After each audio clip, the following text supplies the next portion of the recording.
बीते कल प्रदेश कांग्रेस में काफ़ी उथल पुथल देखने को मिली, जहां वक़ार रसूल को प्रदेश का प्रधान बनाया गया तो वहीं उप प्रधान रमन भल्ला रहे।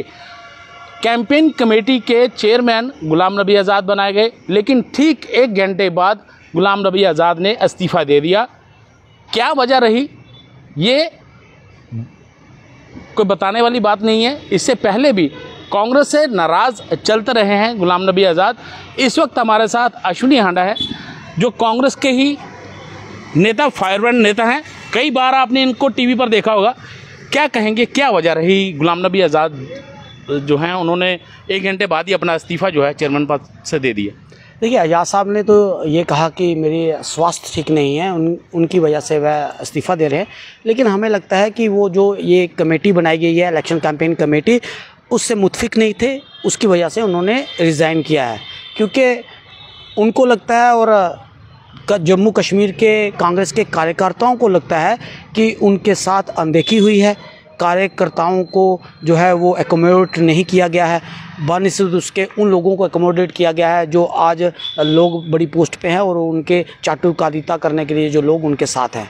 क्योंकि ऐसे लोगों को इस कमेटी में शामिल किया गया है जिन्होंने बड़े जो हमारे नेता हैं उनके साथ बदसलूकी की, उनके खिलाफ पुतले फूंके, और आज वो इस कमेटी में शामिल हैं।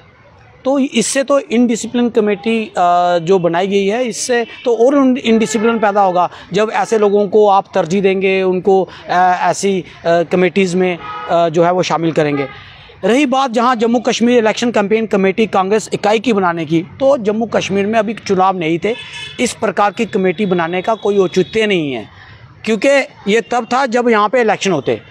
जो जम्मू कश्मीर का कांग्रेस प्रदेश इकाई के कार्यकर्ताओं की मांग थी वो ये थी कि जम्मू कश्मीर में प्रदेश अध्यक्ष को चीज़ किया जाए और यहाँ पे इकाई जो है वो नई बनाई जाए, नई कॉन्स्टिट्यूट की है। लेकिन ऐसा नहीं किया गया और जिस तरह से आपको देखा गया कि प्रदेश अध्यक्ष को बनाकर उसके साथ साथ नीचे की टीम भी जो है वो पूरी तरह से चेंज कर दी गई।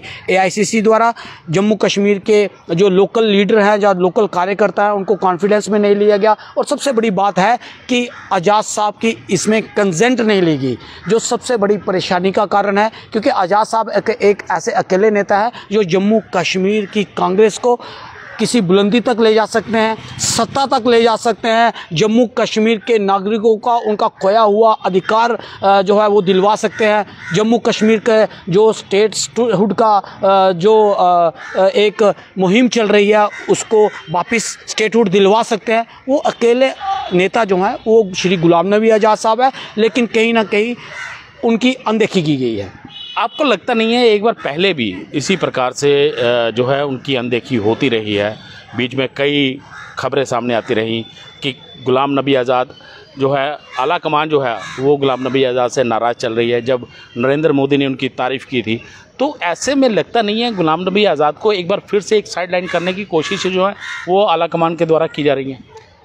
देखिए, ये तो आपके और मेरी स्पेकुलेशंस का जहाँ तक हम आपस में स्पेकुलेशन लगाते हैं या मीडिया ये चीज़ें फैलाता है, लेकिन हमें नहीं लगता है कि उनकी कोई ऐसी ख़ास नाराज़गी है। आपने देखा है कि कल उन्होंने जिस तरीके से 15 अगस्त पर हिंदुस्तान का झंडा हाथ में उठाए हुए और बीमारी की हालत में उन्होंने वो पैदल यात्रा की, तो उससे दर्शाता है कि कोई मतभेद नहीं है। मतभेद बस इतने हैं कि आज़ाद साहब को जब भी कोई जम्मू कश्मीर में डिसीजन लिया जाता है उनको उसकी कंसेंट नहीं ली जाती, क्योंकि आज़ाद साहब की कंसेंट लेना बहुत ज़रूरी है। क्योंकि जम्मू कश्मीर में अकेले वे ऐसा नेता है जो जम्मू कश्मीर की कांग्रेस की नैया को पार लगा सकते हैं।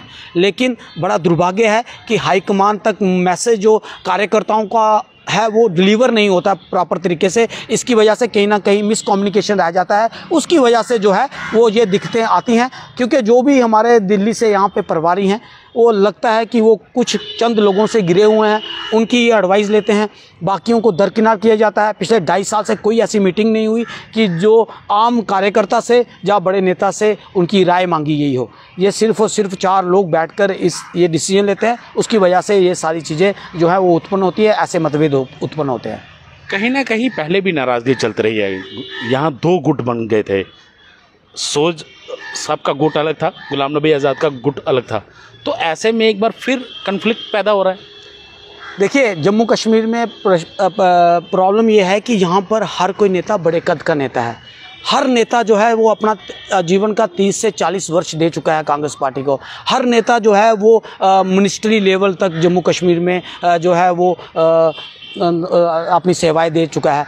तो ये मतभेद तो होना जो है वो लाजमी है, क्योंकि हर किसी को लगता है कि मैं बेहतर कर सकता हूँ, तो इसमें कोई दो राय नहीं है। लेकिन इन सब चीज़ों के मतभेद को ख़त्म करने के लिए हाईकमान को चाहिए था कि आज़ाद साहब को यहाँ पे फ्री हैंड देते, ताकि जब आज़ाद साहब किसी आदमी पर मोहर लगाते तो किसी की जम्मू कश्मीर में इतनी नेता की हैसियत नहीं है कि वो आज़ाद साहब के लिए हुए डिसीजन को डिसऑन कर सके।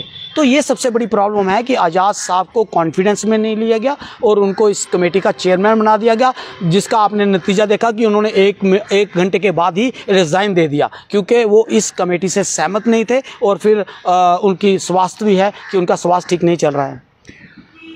कहा जाए स्वास्थ्य तो एक बहाना है, लेकिन कहीं ना कहीं गुलाम नबी आज़ाद जो एक जाना माना चेहरा है, कांग्रेस के कद्दावर नेता हैं और लंबे अरसे से सियासत में हैं, उनको जम्मू कश्मीर की सियासत दरकिनार करने की कोशिशें जो हैं वो की जाती रही हैं और अभी भी यही देखने को मिला है। और यही वजह है कि अब उन्होंने एक ही घंटे में, जब उनको कोऑर्डिनेशन कमेटी का चेयरमैन बनाया गया, तो उन्होंने 1 घंटे के अंदर ही अपना इस्तीफ़ा जो है वो सौंप दिया। तो इससे ये निकलकर सामने आ रहा है कि कहीं ना कहीं अभी भी गुलाम नबी आज़ाद जो है आला कमान से नाराज चल रहे हैं। रविंद्र कुमार श्रीवास्तव, पंजाब केसरी, जम्मू। हमसे जुड़े रहने के लिए हमारे YouTube चैनल को सब्सक्राइब करें और नई वीडियो की नोटिफिकेशन के लिए बेल आइकॉन को दबाएं। अगर आप ये वीडियो Facebook पर देख रहे हैं तो लाइक जरूर करें और ज्यादा से ज्यादा शेयर करें। धन्यवाद।